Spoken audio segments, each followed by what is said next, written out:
ও আমার এখানে চলে আসলো খুশি খুশি মনে। অনেকক্ষণ ধরে আমাকে দেখছিল, মানে এক দৃষ্টিতে তাকিয়েছিল। তো কেন না জানি না আজকে ওর মনটা খুব খুশি ছিল। ছেলে আমাকে এসে বলল, মা, কেউ আছে সামনে? আমি বললাম, না কেউ নেই। কেন রে বাবা? ছেলে বলল, না একটু এমনি দরকার ছিল তোমার সাথে একটু আলাদাভাবে।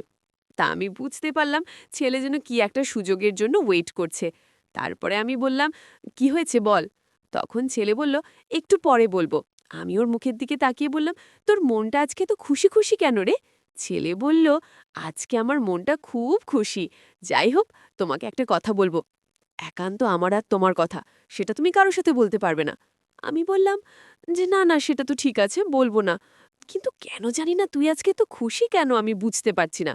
ছেলে বলল, মা, অনেক দিন ধরেই একটা সুযোগের অপেক্ষায় ছিলাম, সেই সুযোগটা আজকে পেলাম। যাই হোক বল বাবা, কখন আসবে? আজকে কি আদৌ আসবে না আসবে না? মা বলল, হ্যাঁ চলে তো আসার কথা, কিন্তু একটা গেঞ্জি আর একটা প্যান্ট নিয়ে গেছে, বলছে যদি আসতে না পারি তাহলে থেকে যাব। ছেলে বলল, আহা, সেই ব্যাপার। বাবা যদি আজকে না আসে তাহলে তো সেই মজা হবে। আমি বললাম, কেন রে বাবা? বাবা না আসলে তোর কেন মজা হবে? আরে তুমি ওসব বুঝবে না, তুমি এখনো ছোট আছো। যাই হোক, বোনকে বোনের কোনো বান্ধবী বাড়িতে আজকে পাঠাবো। কেন রে?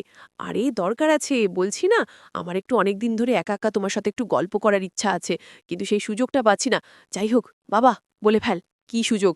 মা, অনেক কথাই তো আছে, কিন্তু এখন তোমাকে একটা কথা বলি। কি কথা? মা, তুমি আমাকে ওই জিনিসটা খাওয়াবে কি? বল বাবা, বলো না, খাওয়াবে। আরে বল না, তুই এমনভাবে বললি আমি তো লোকে না খাইয়ে পারবো।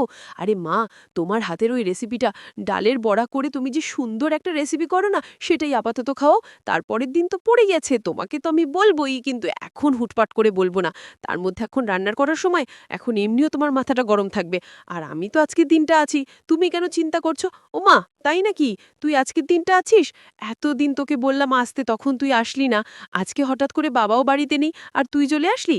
হ্যাঁ মা, আসলাম। ভাবলাম বাড়িতে বাবা নেই আর তুমি একা থাকবে, চলো তোমাকে একটু সময় দেই। আর বোনকে বললাম যে তুই একটু তোর বান্ধবী বাড়ি থেকে ঘুরে আয়। ওমা, এসব কথা হয়ে গেছে বোনের সাথে? হ্যাঁ, আমি বোনকে বললাম যে অনেক দিন ধরে বাড়িতে আছিস, যা তোর বান্ধবী বাড়িতে ঘুরে আয়, আমি আর মা মিলে বেশ ভালোই দিনটা কাটাবো। আর বাবা মনে হচ্ছে না রাত্রে বাড়িতে আসবে। হ্যাঁ ঠিক বলেছিস, আমিও বাবাকে দেখলাম একটা গেঞ্জি আর প্যান্ট নিতে। বলল আসার চান্সটা মানে বেশিরভাগই নাই আর কি, আসবো না তো ওই জন্য নিয়ে গেলাম ইমার্জেন্সির জন্য। রাস্তায় কোথায় থাকবো, কি করব না করব বুঝে উঠতে পারছি না, কারণ ফিরতে ফিরতে অনেকটা রাত হয়ে যাবে। তার জন্য হয়তো রাস্তায় কোনো যদি হোটেল পেয়ে যায়, ওখানেই থেকে থাকো। এই বলে তোর বাবা বেরিয়ে পড়ল। তা আমি ভাবলাম ঠিকই আছে, এত রাত্রি করে বাড়িতে না ফেরার থেকে আজকে দিনটা বাইরে কাটানোই ভালো। তখন ছেলে বলল, হ্যাঁ মা, ঠিক বলেছ, বাবা তো সচরাচর বাড়ি থেকে বেরোই হয় না, তার জন্য আর কি একটা রাত একটু মাইন্ডটা ফ্রেশ করে আসুক। হ্যাঁ হ্যাঁ বাবা, ঠিক বলেছিস। তো মা, তাড়াতাড়ি রান্নাবাড়ি করে নাও, রান্নাবাড়ি করে সময় নষ্ট করো না, আমার সাথে অনেক কথা আছে। আর তোমাকে আমি কিন্তু যেরকমভাবে রান্না করতে বললাম, যে জিনিসটা খাওয়ানোর কথা বললাম, সেই জিনিসটা কিন্তু আজকে আমাকে খাওয়াবেই। আমার মনপুতো জিনিস রান্না করে আমাকে খাওয়াবে, কেমন? হ্যাঁ রে বাবা, হ্যাঁ খাওয়াবো, বললাম তো। তুই আমার কাছে চেয়েছিস, আমি কি তোকে না দিয়ে পারি? তুই আমার একমাত্র ছেলে, তুই সবসময় বাড়িতে আসতে পারিস না, তার জন্য তোকে ভালো মন্দ সেরকম খাওয়াতেই পারি না। হ্যাঁ মা, আজকে ঠিক তোমাকে কেমন সারপ্রাইজ দিলাম বলো তো? আজকে তুমি কি ভাবতে পারছো আমি তোমার এখানে চলে আসব? আমি ঠিক প্ল্যান করেইছিলাম, বাবা থাকবে না বাড়িতে, ওই দিনই আমি তোমাকে গিয়ে সময় দিব।